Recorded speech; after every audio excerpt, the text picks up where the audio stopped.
Ada orang yang sempat dikenal namanya Hauzan. Hauzan ini baktinya luar biasa. Kisahnya Hauzan ini berikan teguran kepada kita. Hauzan ini punya ibunya sudah tua, sudah nggak bisa apa-apa di kasur. Kalau anak zaman sekarang mungkin kalau punya ibu yang sudah di kasur nggak bisa apa-apa, ngerepotin, titipkan ke panti jompo atau didoakan cepat mati. Na'udzubillah. Dulu ada satu orang datang sama Sayyidina Umar bin Khattab bawa orang tuanya digendong, tanya apakah saya sudah bakti? Belum.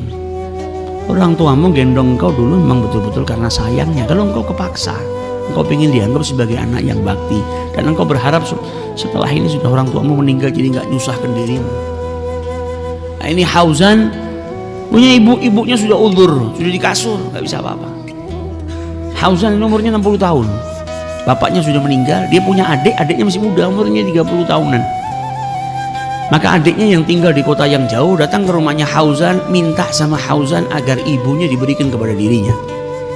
Oh, ini sudah puluhan tahun berbakti sama ibumu, kau punya kesempatan banyak, saya yang belum punya kesempatan. Dan Hauzan ini tidak menikah, ngabdikan dirinya untuk ibunya. Dan sekarang usiamu sudah 60 tahun, kau ngangkat ibu saja nggak kuat, tenagamu sudah tidak seperti dulu, maka berikan waktu yang tersisa ini agar saya juga bisa berbakti sebagaimana engkau berbakti. Adiknya minta, ini kan juga ibu saya, engkau sudah ngerawat ibu puluhan tahun, sekarang kasih kesempatan saya. Alhamdulillah saya sudah punya rumah sendiri, saya punya kemampuan, saya ingin bawa ibu ke tempat saya ingin ngabdikan umur saya juga untuk ngabdi kepada ibu. Kata kakaknya apa? Boleh, tapi dengan satu syarat, kalau roh saya sudah keluar dari tubuh ini bawa ibu, selagi roh saya masih ada di sini saya nggak akan serahkan ibu saya. Anak yang cintanya kepada ibunya luar biasa, tahu kalau setiap pagi dapat ridhonya ibu, ada satu pintu surganya Allah yang terbuka. Tapi adiknya juga kepingin bakti. Akhirnya apa? Mereka semua berdebat sampai pergi ke mahkamah, pergi ke pengadilan. Yang adik pingin ibunya diasuh, yang kakak pingin tetap mempertahankan ngasuh ibunya. Hari ini kita dapatkan dua orang saudara di pengadilan yang ada mereka geger tentang harta waris. Ini dua orang saudara di pengadilan, mereka geger bukan karena warisan tapi ingin berbakti kepada ibunya. Sampai segitunya. Sampai si hakim nggak bisa memutuskan, saya nggak bisa. Kau memang umurmu 60 tahun, tapi masa saya mau halangin dirimu untuk bakti?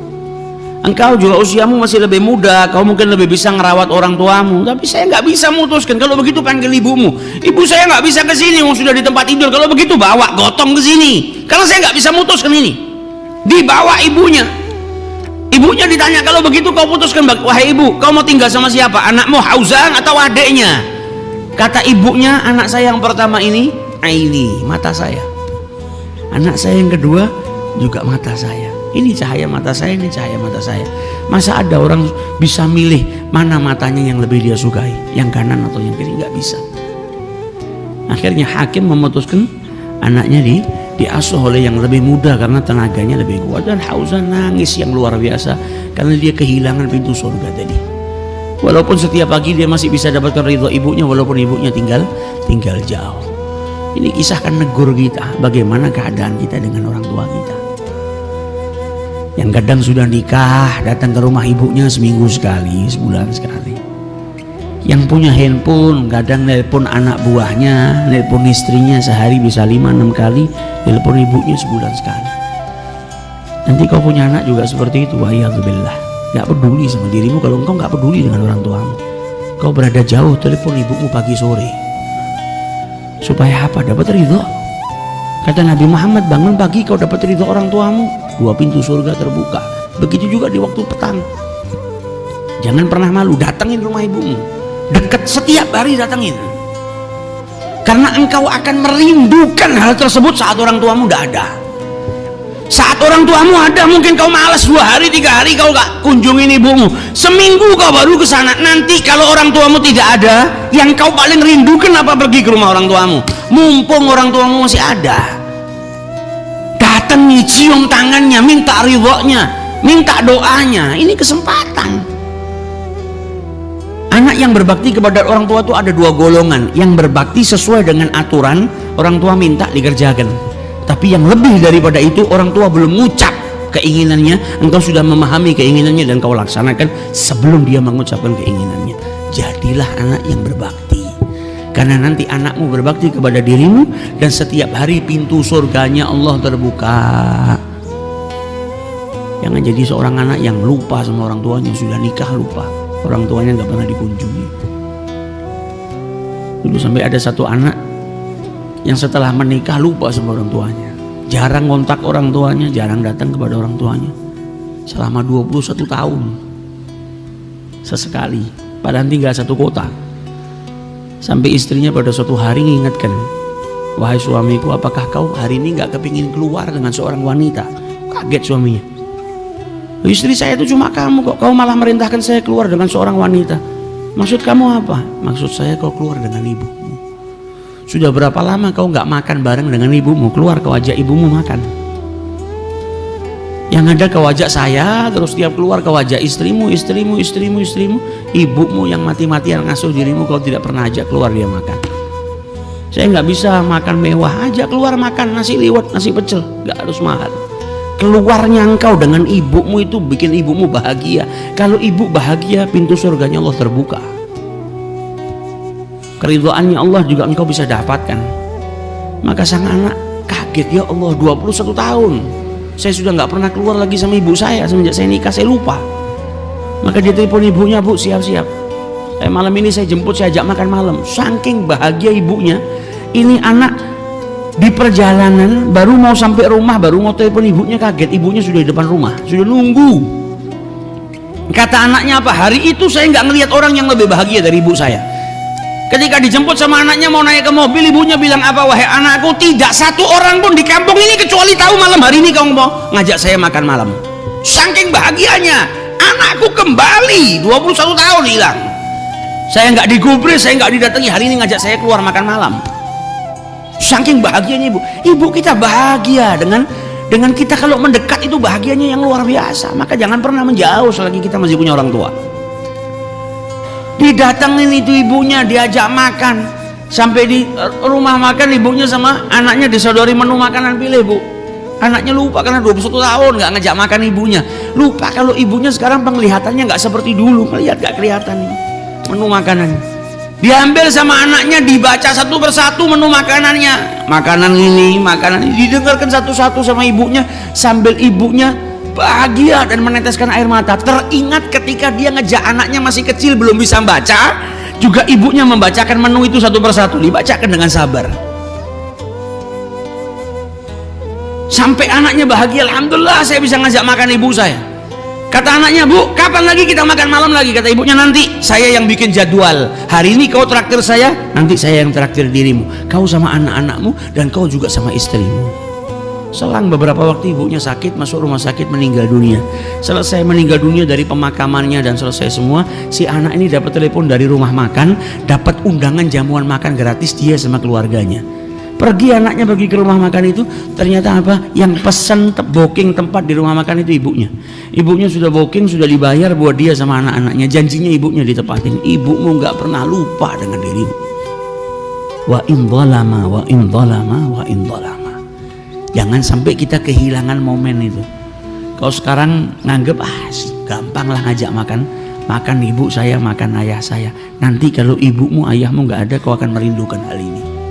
Mumpung masih ada, bahagiakan mereka berdoa. Engkau berbakti kepada orang tuamu, maka anak-anakmu juga kelak akan berbakti kepada dirimu. Dan hendaknya seorang anak itu kalau mau bersedekah, maka sedekahlah dengan mengeluarkan sedekah itu untuk orang tuamu. Kita punya harta, mau sedekah, niatkan sedekah ini untuk orang tua kita.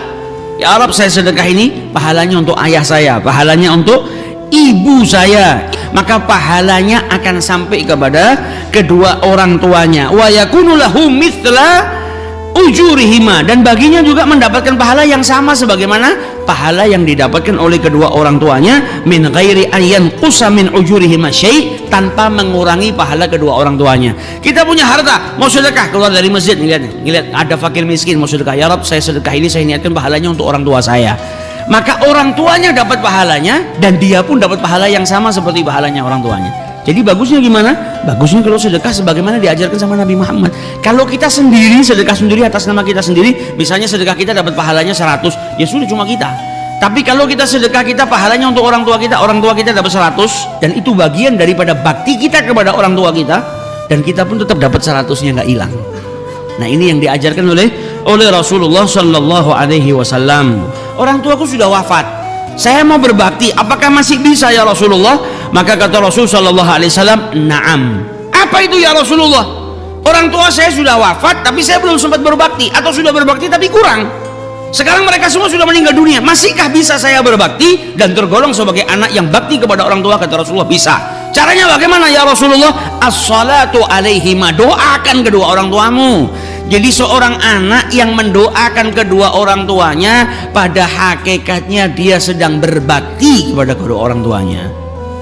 Kemudian bagaimana ya Rasulullah? Al-istighfar lahuma, mohonkan ampun kepada Allah untuk mereka berdua.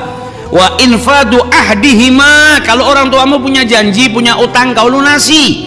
Orang tua saya pernah punya janji sama fulan, belum ditunaikan, kau tunaikan. Itu bagian daripada baktimu kepada kedua orang tuamu.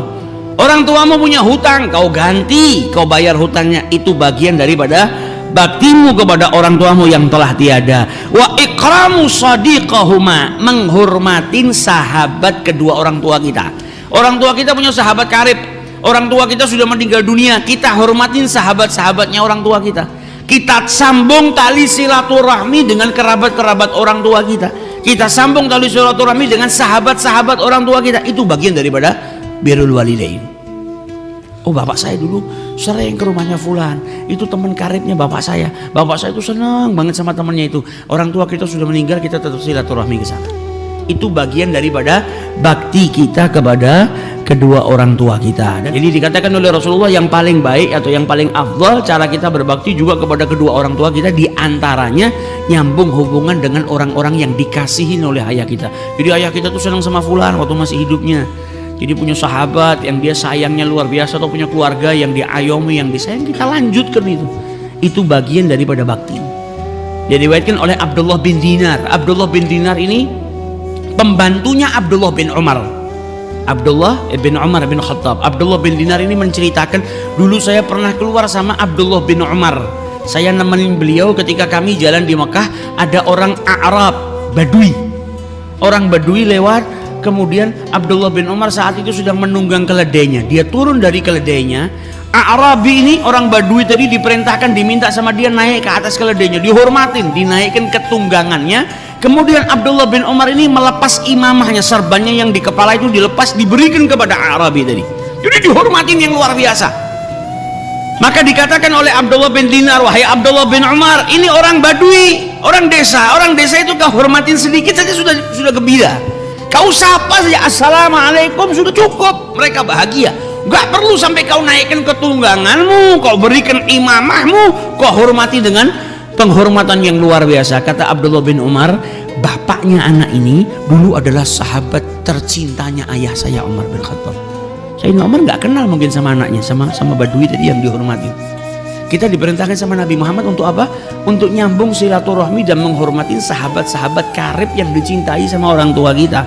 Tapi Abdullah bin Umar saking baktinya kepada ayahnya Umar bin Khattab, sampai sahabat karibnya itu yang sudah nggak ada, anaknya pun tetap dihormatin.